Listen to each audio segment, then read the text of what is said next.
탈모의 기준이 뭔가요? 네, 일단 탈모층이란 정상적으로 모발이 존재해야 될 부위에 모발이 없는 걸 의미하는데요.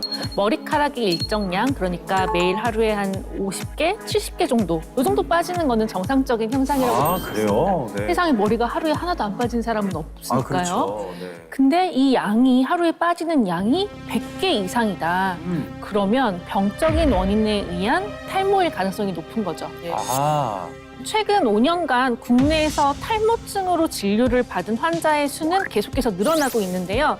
2022년을 기준으로 탈모 인구는 약 25만 명이지만 병원에서 탈모 치료를 받지 않는 사람, 그리고 본인이 내가 탈모인지조차 아직 인지하지 못한 사람까지 포함을 한다면 아마 그 수는 훨씬 더 높을 거라고 생각되고 있어요. 맞습니다. 네. 사실 일각에서는 탈모 인구를 1000만 시대, 맞아요. 탈모 인구 1000만 시대라고 하거든요. 그게 괜히 나온 말이 아니에요. 솔직히 이게 내가 탈모인지 아닌지 이거 인식하는 것도 굉장히 오래 걸리잖아요. 예를 들어서 머리카락이 이만큼씩 확확 빠지는 게 아니잖아요.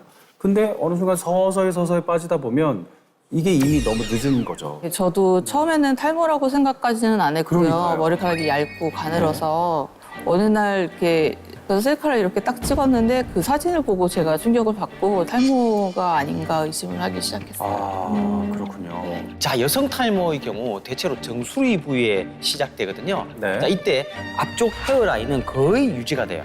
그러다 보니까 이렇게 보면은요, 마치 크리스마스 트리처럼 이렇게 아하. 모양을 이렇게 띄게 되거든요. 그렇기 때문에 여성형 탈모가 이 대처할 골든 타임, 이 골든 타임을 놓치기가 쉬워요. 그래서 제가 오늘 특별히 저희 건강 의뢰인의 모발 상태와 탈모 진행 상황을 제대로 살펴보기 위해서 모발 진단 장비를 좀 가져왔거든요. 네. 네, 그럼 제가 일단 저희 의뢰인의 모발 밀도를 한번 측정해 보도록 하겠습니다. 네.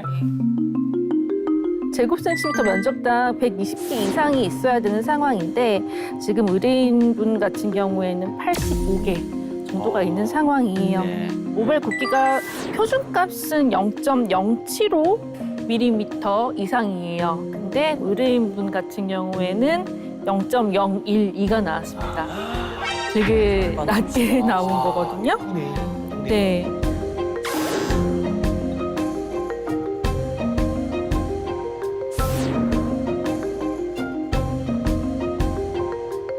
관리를 너무 그동안 소홀히 하고 너무 못하고 있었던 것 같아서 네. 이제부터 관리를 더 열심히 해야 될 것 같다는 생각이 들었습니다. 그렇죠. 사실 예전에는 네. 배 나온 아저씨들이 탈모고 그랬었잖아요. 맞아요. 요즘은 이게 영 탈모라 그래서 네. 젊은 분들도 많이 오는데 네. 그러고 보니까 아까 우리 의뢰인의 아드님도 예전에 탈모가 왔었다고 했었잖아요. 네, 저희 아이도 그 학업 스트레스 때문인지 네. 고등학교 중3, 고1 그때쯤부터 탈모가 오기 시작해갖고요. 지금까지도 고생을 하고 있어요. 맞아요. 원형 탈모증이라고 해서 네. 이렇게 국소적으로 약간 땜빵처럼 네. 군데군데 생기는 그런 질환이 있거든요. 근데 이제 스트레스를 많이 받으면 그렇게 탈모가 올 수도 있습니다. 탈모는 남녀노소 불문하고 네. 젊은 층뿐만 아니라 네. 이렇게 의뢰인 분처럼 여성분들도 피할 수가 없습니다. 맞아요. 네. 사람들이 많이 알고 있는 상식으로 탈모증은 남자가 많이 걸린다. 맞아요. 네. 이런 인식이 많잖아요. 근데 여성 탈모의 환자 비율이 44.6%나 돼요. 와, 그렇게 많아요? 네, 생각보다 많아요. 그런데 탈모의 가장 큰 문제점은 머리카락이 빠지는 질병이라서 이거의 단순한 치료를 원하시는 경우는 아니에요. 바로 생활의 질을 급격하게 떨어뜨릴 수 있다는 겁니다.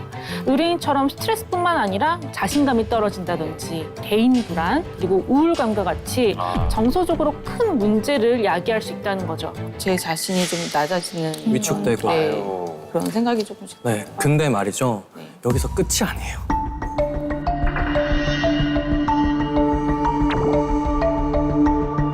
또 다른 2차적인 질병을 유발할 수가 있거든요. 어떤 질병을? 바로 돌연사 위험성을 일으키는 심혈관 질환.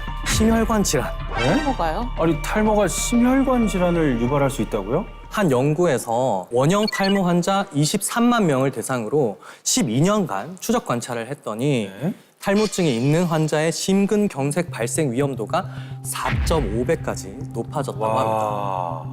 전혀 생각도 네, 못했던. 단순하게 탈모를 그냥 단순하게 머리카락 빠지는 거야라고 가볍게 생각할 문제가 아니네요. 맞아요.